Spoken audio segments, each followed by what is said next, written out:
آپ علیہ الصلوۃ والسلام بتلایا کرتے تھے الدعاء لا يرد بین الاذان والاقامہ، دعا اذان اور اقامت کے درمیان کی جو گھڑی ہوتی ہے اس کی مانگی ہوئی دعا رد نہیں ہوتی۔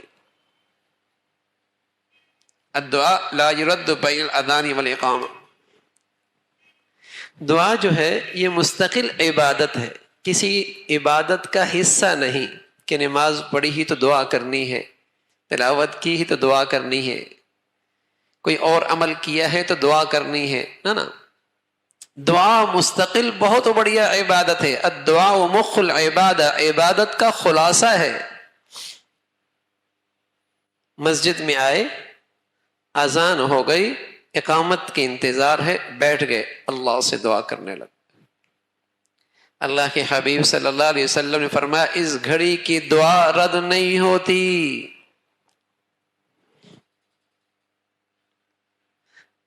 کہنے والے اللہ کے حبیب سچوں کے سچے، اس گھڑی کی دعا رد نہیں ہوتی۔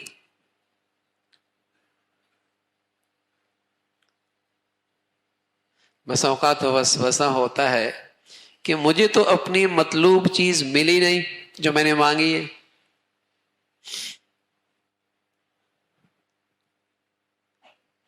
نبی کی بات سچی ہے، ہماری کم فہمی ہے، نبی کی بات سچی ہے کہ ہماری مطلوب چیز تو ملی کوئی نہیں، تو بس اوقات بچہ گلا خراب ہے، کھانسی لگی ہوئی ہے، پھر بھی آئس کریم مانگ رہا ہے، تو ماں بجائے آئس کریم کے سیب دے دیتی ہے۔ تو اس نادان نے اپنے علم سے مانگا، اللہ نے اپنی شفقت اور پیار سے اس سے بھی بڑھیا چیز دے دی۔ کبھی دعا یوں قبول ہوتی، اس نے اپنی نادانی میں چھوٹی چیز مانگی یا ایسی چیز مانگی جو اس کے لیے اچھی نہیں تھی، مضر تھی، اللہ نے اس سے بڑھیا چیز دے دی۔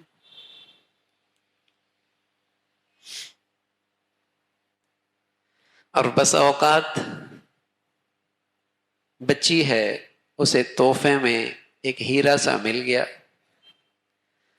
ماں نے اسے سنبھال کے رکھ دیا، بچی ہے ضائع کر دے گی، گما دے گی۔ جب وہ بچی 17-18 سال کی ہوئی تو ہیرا نکال کے دے دیا۔ اب اس کا ریٹ کتنا بڑھ گیا، پہلے وہ ہزاروں میں تھی اب لاکھوں میں ہو گیا، کتنا ریٹ بڑھ گیا۔ اس بندے نے کچھ اللہ سے مانگا، اللہ نے وہ قبولیت سنبھال کے رکھ دی، کل آخرت میں اس دعا کی قبولیت اسے دے دی جہاں ریٹ کئی گنا بڑھ گیا۔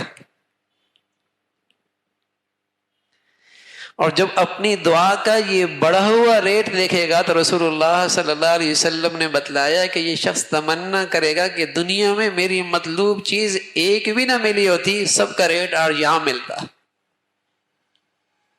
کہ اتنا ریٹ بڑھ گیا اور اب تو میری ضرورت بھی زیادہ ہے،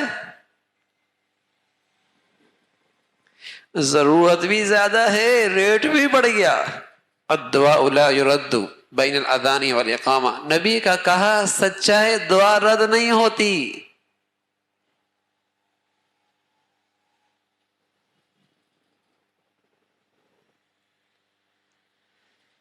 اور کبھی مطلوبہ چیز ہی مل جاتی ہے۔ اور چوتھی صورت کیا ہوتی ہے؟ وَاسْتَقْبَلُوا أَمْوَاجَ الْبَلَاءِ بِالدُّعَاءِ وَالتَّضَرُّعِ، کوئی مصیبت آ رہی ہوتی ہے، کوئی آزمائش آ رہی ہوتی ہے، اس دعا کی برکت سے اللہ اس مصیبت کو ٹال دیتا ہے، دعا قبول ہو گئی۔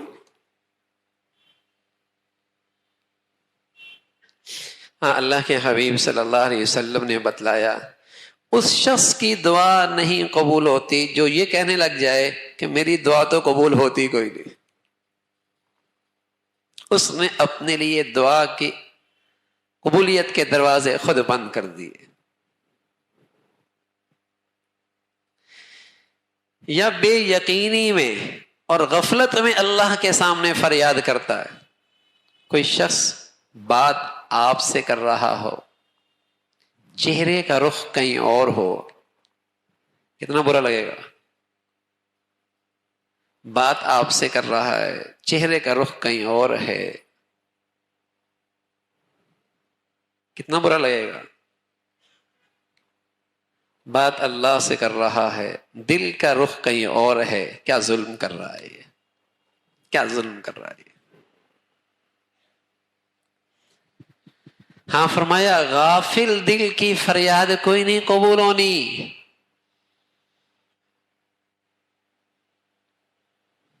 یہ کہنے پہ آ جائے میری سنتا ہی کوئی نہیں،